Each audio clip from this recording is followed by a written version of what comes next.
Le ski, ça vous intéresse, vous êtes israélien et vous avez bien raison parce qu'en 2013, 40 000 Israéliens sont partis au ski. Depuis 2 ans exactement, un salon du ski pour les professionnels est organisé à Tel Aviv. Nous avons un membre éminent du conseil municipal de La Toussuire, ici présent, qui est venu spécialement pour l'événement. C'est parti. Israël, comment ça marche ? Vous allez adorer comprendre Israël. Bonjour à tous les deux. Alors, Nicolas Lambert, bonjour. Vous êtes conseiller municipal, vous avez été adjoint au maire dans ce village de La Toussuire que vous aimez tant. Et vous êtes venu pour ce salon dédié aux professionnels. Tout à fait. Voilà, on va vous redonner la parole. Alors vous, bien sûr, vous connaissez Club J, Stéphane Mamou. On est ravis de vous avoir de nouveau dans ce studio. Merci de m'avoir invité. De rien. Donc c'est un événement quand même, ce salon du ski. C'est incroyable. C'est magnifique. C'est magnifique. Ça a été fait il y a 4 ans. Ouais. Donc.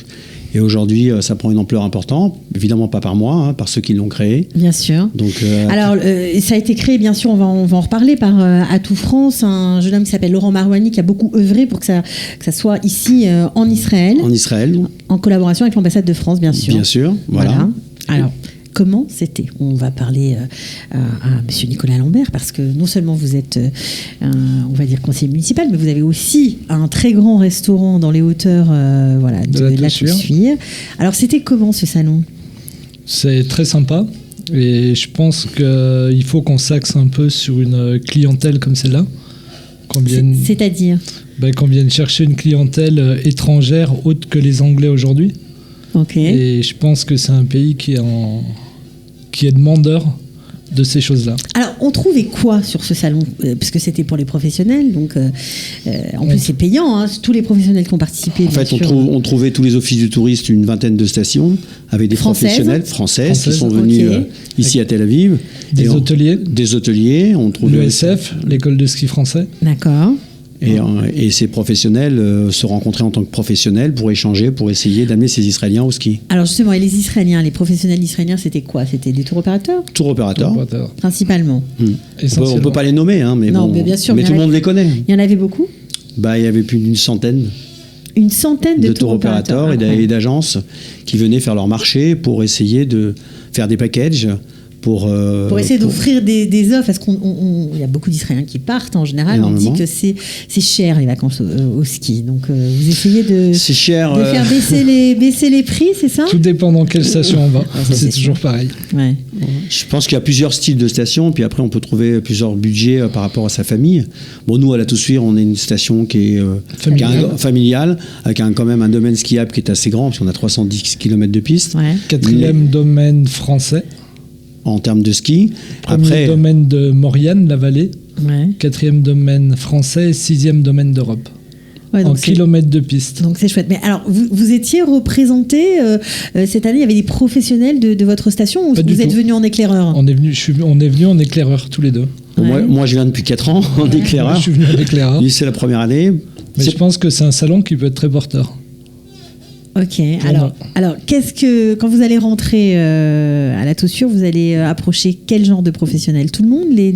On va approcher les offices du tourisme et les remontées mécaniques par la suite, parce qu'aujourd'hui on travaille ensemble.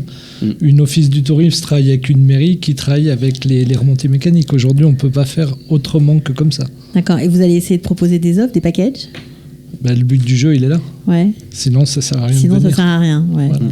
Ok. Alors, une centaine de tours opérateurs, c'est israélien.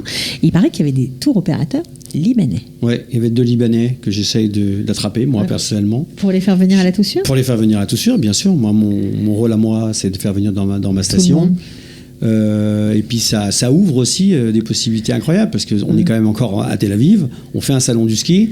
Et le Moyen-Orient est en train de s'ouvrir. Ouais. Et donc, je pense que d'ici peut-être 2-3 ans, on aura des Égyptiens qui viendront. Mais bien sûr, pourquoi pas. Voilà, donc moi, je trouve ça fantastique pour Israël.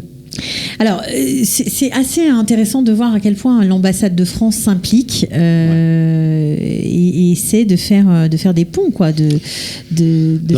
L'ambassade de France, elle est là pour développer le touriste israélien qui vont vers la France. Il y a aussi un autre salon, le 11 novembre, qui va se passer, où je vais essayer d'y aller. Bon, c'est un salon un peu différent. C'est pas un salon du ski, c'est un salon sur la culture française et sur les régions françaises. Donc, il va avoir l'office du tourisme de Bordeaux. vers l'Office du tourisme de Toulouse, vers l'Office du tourisme de Lyon, pour que les Israéliens viennent visiter ces grandes villes françaises. Ouais, mais ils sont Et c'est très, pas mal, ils adorent la France, ils sont très francophiles, les Israéliens. Ouais, c'est vrai. Bon, alors vous avez, vous êtes venu pour le professionnel. J'imagine que vous avez profité pour visiter un peu le pays. Tout à fait. Qu'est-ce que vous avez fait? Là, on a fait essentiellement Jérusalem et la mer Morte et Masada. On a fait la montée de Masada à pied. Est-ce que il s'est levé à quelle heure? Non, mais raconte tout, parce que c'est quand même phénoménal. On s'est levé à 4h du matin pour être au pied de Masada à 5h, prendre les tickets, monter à pied et voir le lever du soleil sur Masada et la mer Morte. Décidément, la montagne, ça vous lâche pas. Non, mais c'est tellement beau à voir et c'est des paysages qu'on n'a pas chez nous. Ah, ça c'est sûr. Quand on habite à 2400 mètres et que là on part de moins 300 mètres, déjà là il y a un décalage quelque part. Parce qu'on a toujours été en plus, jamais en moins. Voilà. Est-ce que vous avez l'habitude d'accueillir des touristes israéliens? Ouais, depuis que je connais Stéphane, ça fait une vingtaine d'années, ça fait une quinzaine d'années que j'ai le restaurant, et maintenant ça fait plus d'une 10-12 ans qu'on travaille ensemble. Ouais. On a commencé par une bar mitzvah par an, après c'était 2, maintenant c'est 3, la fête de Purim. Le Michté de Purim. Michté de Purim. Donc, à 2400 mètres d'altitude. À 2400 mètres d'altitude, c'est assez génial. Okay. La particularité du Michté de Purim, il ne le dit pas, c'est qu'il offre son restaurant, la partie où on fait l'endroit kasher, pour qu'on fasse le Michté de Purim. Donc lui aussi, il fait aussi une mitzvah. Il ne le sait pas, mais il le fait. C'est ma participation. Alors, est-ce que ce salon, enfin en tout cas ce workshop, je ne sais pas comment très bien on peut le définir, parce que c'est pour les professionnels, va être ouvert aux particuliers? Parce que je suis sûre qu'il y aurait beaucoup de demandes. Alors moi, j'ai dit à Laurent Marouani, je pense qu'il va nous écouter, j'ai dit, j'espère qu'un jour, il y aura un salon ouvert au public. C'est un petit peu différent, parce que ça demande autre chose. Mais pour moi, ça serait superbe. En France, il n'y a pas de salon de ski ouvert au public. Ça n'existe pas. D'accord. Pourquoi je dis qu'en Israël, il faut le faire? Parce que les Israéliens, ils aiment avoir le contact direct avec les gens. Les hôteliers, les restaurateurs, le SF, ils aiment ce contact. Que les Français, eux, non. Ils l'aiment, mais bon, c'est facile en fait. C'est pas la même mentalité. C'est pas la même mentalité. Eux, ils font quand même 4000 km. Donc, et je pense que si on arrive à faire un salon ouvert au public et que nous, professionnels, on reçoit ce public, là on accrochera encore plus. Bon, alors la saison, ça démarre quand, Nicolas Lambert? Elle démarre le 21 décembre. Et ça dure jusqu'à quand chez vous? Le 21 avril. Il y a de la neige vraiment? Fin avril, il y a de la neige encore? Ça dépend les années. Ouais. Il y a des années, il y en a beaucoup, il y a des années, il y en a moins, mais aujourd'hui, en station de sport d'hiver, on ne montre plus de neige, dû aux enneigements artificiels. Ouais, donc ça, c'est pas très grave s'il n'y a pas de neige, quoi. C'est ce qui permet de pallier le manque de neige. Alors on ne skiera plus peut-être partout sur tout le domaine, mais l'essentiel, les plus gros des pistes resteront accessibles et ouvertes. Ouais. Mais il y a un truc qui nous sauve à nous dans cette station, c'est que nous, on est à 1800 mètres d'altitude, la station, le village en fait de la Toussuire, et on monte à peu près à 3000 à peu près, 3002. Donc l'avantage de certaines stations, c'est leur hauteur. Et c'est ça qui différencie la station de village avec la station de ski.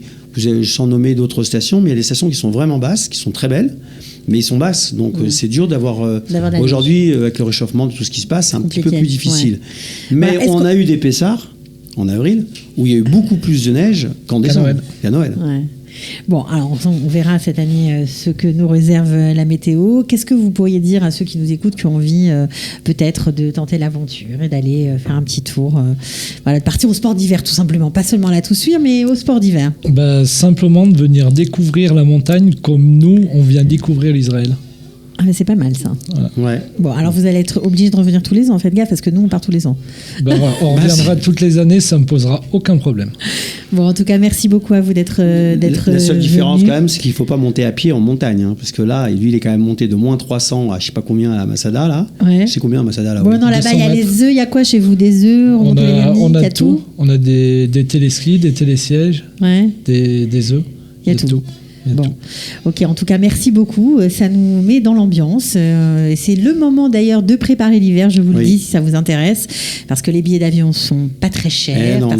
Voilà. Et je donne un petit tuyau, puisque là, c'est la fin de l'émission. Il y a une start-up israélienne qui a créé, il y a quelques années, une application qui s'appelle Whisky, qui vous permet de booker tout votre voyage et de faire 20% d'économie.